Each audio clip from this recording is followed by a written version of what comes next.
Depuis le tout début de l'histoire humaine, une prophétie divine parle de lutte, de souffrance, mais aussi d'une victoire finale qui changerait le cours de l'humanité. Une prophétie qui éclaire notre passé et ouvre une porte sur un futur plein d'espoir. Qu'est-ce que cela signifie? Ce 4e épisode nous dévoile la plus ancienne prédiction de la Bible et son impact incroyable sur l'humanité.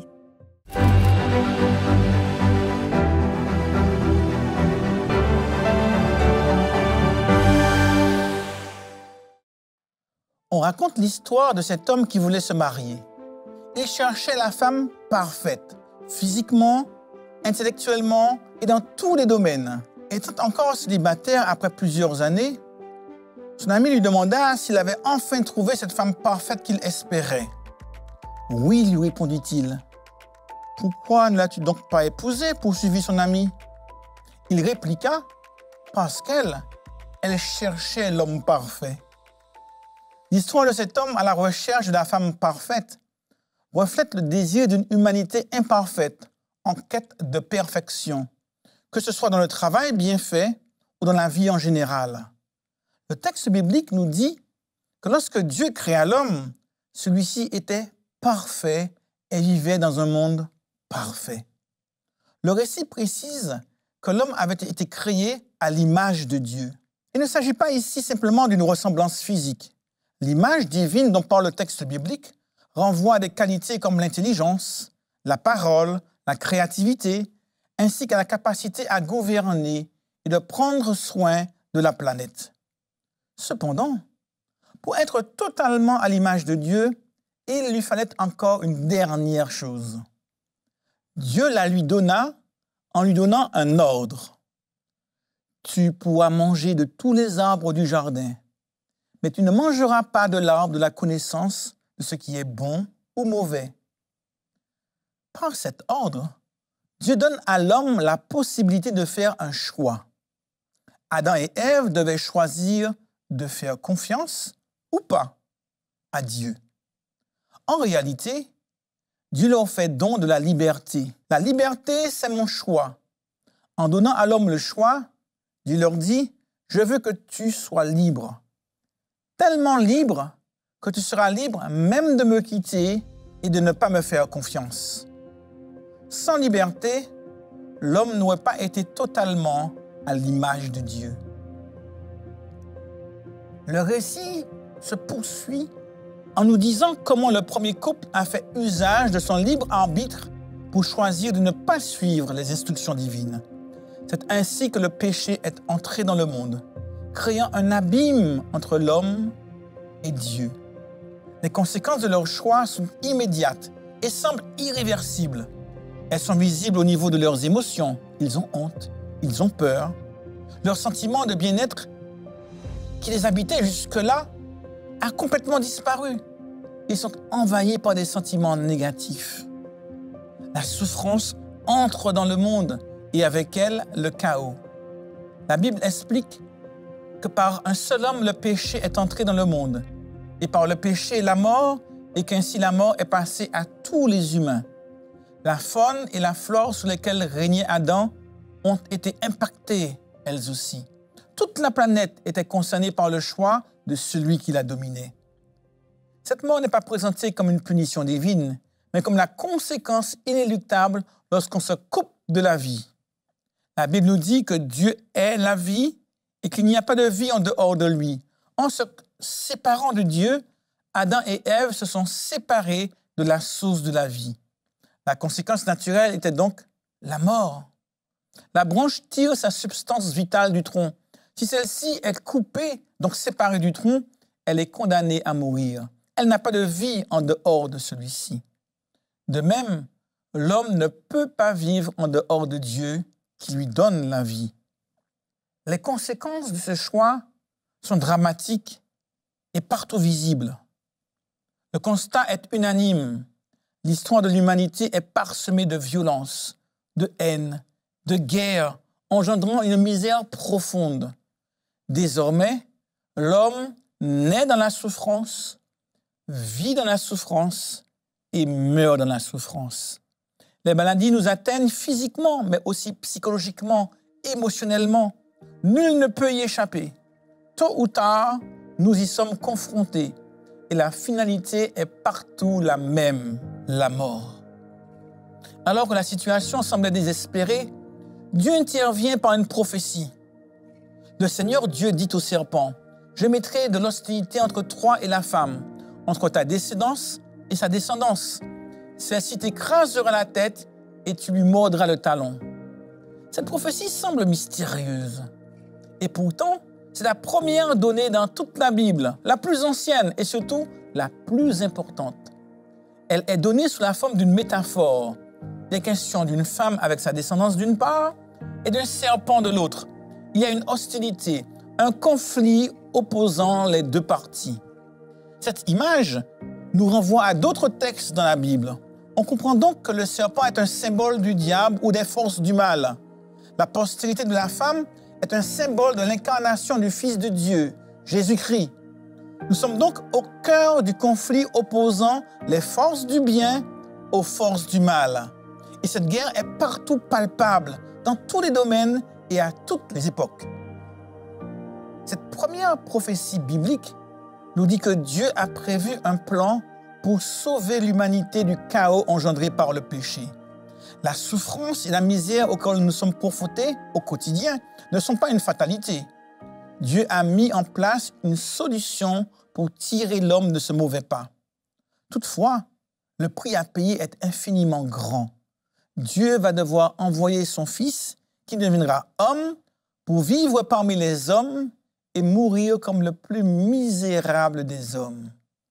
Cela peut paraître invraisemblable. Pourquoi un créateur voudrait-il devenir comme une créature pour souffrir jusqu'à la mort? Ne serait-il pas plus facile d'éliminer l'humanité et de créer une nouvelle espèce? Dieu n'a pas choisi la voie de la facilité, mais de l'amour. Il a accepté le sacrifice ultime par amour pour nous. Il a tout mis dans la balance pour nous sauver de cette vie tourmentée dont l'issue est toujours la mort. Les sacrifices d'animaux dans l'Ancien Testament préfiguraient ce sacrifice ultime. Ils étaient une façon pour les croyants d'exprimer leur foi dans ce plan de rédemption. Chaque animal offert en sacrifice pointait vers celui du Fils de Dieu sur la croix. Jésus est l'agneau de Dieu, celui qui enlève les péchés du monde. Ce n'est pas simplement un événement historique, mais une réalité spirituelle qui touche chacun de nous. Sa mort sur la croix est un acte d'amour qui transcende le temps et les cultures. Plusieurs prophètes ont annoncé ce projet divin tout au long des siècles et à travers de nombreuses prophéties. Le prophète Ésaïe prophétisa que Jésus naîtrait d'une vierge. Cette incarnation reste mystérieuse, car inconcevable, non pas simplement parce que la science ne peut pas l'expliquer, mais surtout parce que c'est une preuve d'amour infini de la part d'un Dieu qui accepte de devenir homme. Le prophète Ésaïe donne beaucoup d'autres détails sur la venue du Fils de Dieu parmi les hommes. Il serait appelé Emmanuel, crucifié avec des brigands, rejeté par son propre peuple, enseveli avec les riches et guérirait beaucoup de personnes. Le prophète Michée, quant à lui, a annoncé le lieu de sa naissance, Bethléem, tandis que le prophète Zacharie a annoncé qu'il ferait une entrée triomphale à Jérusalem, monté sur un âne. Ce prophète donne plusieurs autres précisions en disant qu'il serait venu et vendu pour 30 pièces d'argent et qu'on lui transpercerait les côtes. David dit dans les psaumes qu'on lui donnerait du vinaigre à boire et qu'on partagerait ses vêtements en les tirant au sort, qu'on se moquerait de lui et qu'on le mettrait à mort. Ce ne sont là que quelques-unes des prophéties concernant Jésus. Des siècles plus tard, les évangiles nous disent que toutes ces prophéties concernant Jésus se sont réalisées. Non seulement Dieu s'est-il fait homme, mais il a accepté de souffrir et d'être torturé jusqu'à la mort. Imaginons un instant un jardin silencieux, sous la lueur pâle de la lune, où Jésus, le Fils de Dieu, prie avec une intensité déchirante. Les oliviers se balancent doucement au vent, mais l'angoisse pèse lourdement sur ses épaules divines. Il sait ce qui l'attend, la trahison, la douleur, la mort sur une croix. Pourtant, dans sa passion, il accepte ce destin avec une détermination sereine, motivé par un amour incommensurable pour l'humanité. La nuit s'épaissit alors que les gardes arrivent, guidés par Judas, l'ami qui a cédé à la peur et à la tentation. Le tumulte qui suit est brutal. Les accusations fusent, les regards se détournent. Pierre, l'apôtre, renie son maître par 3 fois, déchiré entre la loyauté et la peur. Mais Jésus reste calme, résigné à suivre le chemin tracé pour lui, offrant un exemple suprême de compassion et de pardon. La passion du Christ prend alors une tournure sombre et déchirante. Les fouets claquent, déchirant sa chair innocente. Sa couronne d'épines presse contre son front. Portant sa croix à travers les rues pavées, il rencontre des visages empreints de pitié, de curiosité, mais aussi de mépris. Mais ses yeux reflètent une paix intérieure, une force qui transcende la cruauté humaine. La prophétie disait que le serpent lui blesserait le talon. Ce n'est donc pas sans souffrance que Jésus a accompli sa mission. Les siens l'ont trahi et le peuple s'est moqué de lui. On l'a giflé et craché au visage. La haine de ceux qu'il avait guéris s'est déchaînée. Le fouet a entaillé son dos. Arrivé au Golgotha, la scène atteint son apogée. Des clous acérés transpercent ses mains et ses pieds. Mais ses paroles sont empreintes de pardon. Pardonne-leur, car ils ne savent pas ce qu'ils font. La douleur physique est accablante, mais c'est la souffrance spirituelle qui pèse le plus lourdement. Dans ce moment poignant, l'obscurité enveloppe le monde, reflétant l'agonie de l'univers devant ce sacrifice divin. Puis, c'est fini. Le souffle ultime s'échappe des lèvres de Jésus. Le ciel tonne et la terre tremble. Le rideau du temple se déchire, annonçant une nouvelle ère de grâce et de rédemption. La passion du Christ transcende les barrières du temps et de l'espace. Elle est une leçon d'amour pur et désintéressé, une invitation poignante à se sacrifier pour le bien d'autrui. C'est un récit qui, malgré ses douleurs et ses larmes, inspire l'espoir et la foi en un avenir où l'amour triomphe sur toute adversité. Cette mort pourrait paraître comme un échec, et pourtant, la Bible parle de cette mort comme d'une victoire. Le prophète Ésaïe explique que par sa mort, Jésus a porté nos iniquités. Il était transpercé à cause de nos transgressions, écrasé à cause de nos fautes. La correction qui nous vaut la paix est tombée sur lui, et c'est par ses meurtrissures que nous avons été guéris. L'apôtre Paul dit que Dieu, lui, met en évidence son amour pour nous, parce que le Christ est mort pour nous alors que nous étions encore pécheurs. Cette mort est la victoire du bien sur le mal, de l'amour sur la haine. Jésus a vaincu le mal par son sacrifice ultime. Ce combat spirituel pourrait paraître incompréhensible à certains, mais la victoire a été acquise à la croix. La prophétie de la Genèse s'est réalisée. La descendance de la femme, c'est-à-dire Jésus, a écrasé la tête du serpent qui incarne le mal. Ce faisant, il a ouvert la voie pour le salut des hommes. Jésus lui-même a parlé de sa mort comme une glorification. Cette mort a été une révélation non seulement pour l'humanité, mais aussi pour tout l'univers. Elle a montré jusqu'où Dieu est désireux d'aller par amour pour ses créatures. Son amour est sans limite. D'ailleurs, la plus courte, mais la plus grande définition de Dieu dans la Bible tient en 3 mots. Dieu est amour. Mais la mort n'est pas le dernier acte. L'une des prophéties les plus importantes concernant Jésus est celle de sa résurrection le 3e jour. Cette résurrection est tout aussi miraculeuse que son incarnation. Elle est incompréhensible sans la foi. Pourtant, elle est parfaitement cohérente et logique si on croit en la création. Dieu est la vie, nous dit la Bible. Dieu donne la vie. Il était donc impossible que la mort le retienne. Cette résurrection rend totale la victoire de Jésus sur le mal. Cette résurrection est le prélude de la résolution de tous ceux qui croient en lui. Par sa mort et sa résurrection, Jésus rend possible le pardon des péchés. Il est devenu le médiateur entre Dieu et les hommes. Il mène une œuvre de réconciliation pour ramener les hommes vers Dieu. J'utilise plusieurs images en disant qu'il est le bon berger, celui qui donne sa vie pour son troupeau, qu'il est un avocat auprès de Dieu, un chemin qui mène au Père. Jésus est mort pour chacun de nous. Par son sacrifice, il nous ouvre la voie vers la vie éternelle. Cette prophétie biblique est certainement la plus importante. Telle une branche coupée du tronc et destinée à flétrir, nous étions condamnés. Mais par le don de Jésus, Dieu désire nous ramener à lui comme une branche que l'on peut de nouveau greffer au tronc. Jésus nous dit « Je suis le chemin, la vérité et la vie. Celui qui croira sera sauvé. »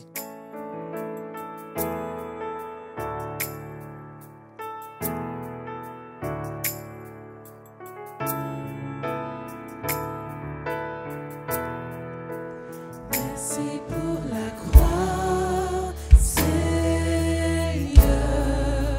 Merci pour le prix payé, supportant tous mes péchés. Tu es venu m'étonner par ta grâce. Merci pour l'amour, Seigneur. Merci pour tes mains blessées. Tu m'as lavé dans ton fleuve et j'ai compris ton pardon et ton amour. Digne est l'agneau assis sur le trône, couronné de mille couronnes. Tu es victorieux,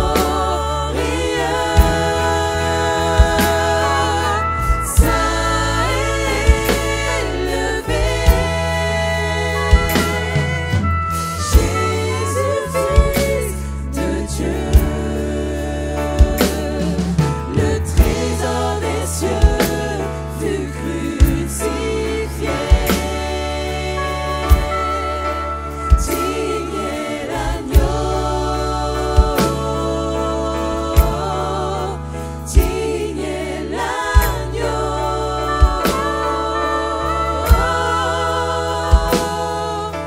digne est l'agneau,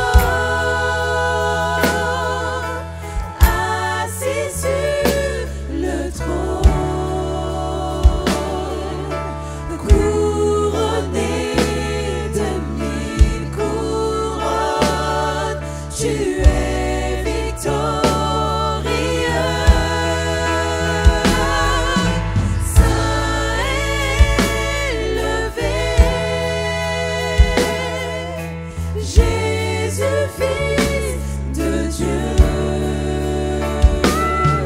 le trésor des cieux fut crucifié. Digne est l'agneau, digne est l'agneau, digne est l'agneau,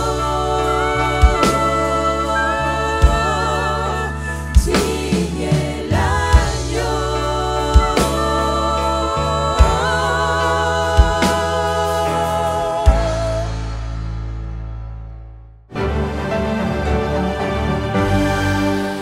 Incroyable, n'est-ce pas?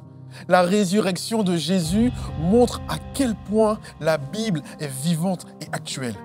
Mais il y a encore tellement à découvrir. Je suis David, pasteur Eden Church, et je te donne rendez-vous demain pour une suite encore plus captivante. En attendant, si ta curiosité est piquée, pourquoi ne pas aller plus loin avec des études bibliques par exemple? Tu pourrais aussi demander à recevoir une Bible gratuitement sur monespérance.fr. Tout cela est pour toi, parce que nous croyons que la Bible peut changer ta vie. Alors, ne manque pas la suite et surtout, passe à l'action aujourd'hui. Que Dieu te garde et à demain.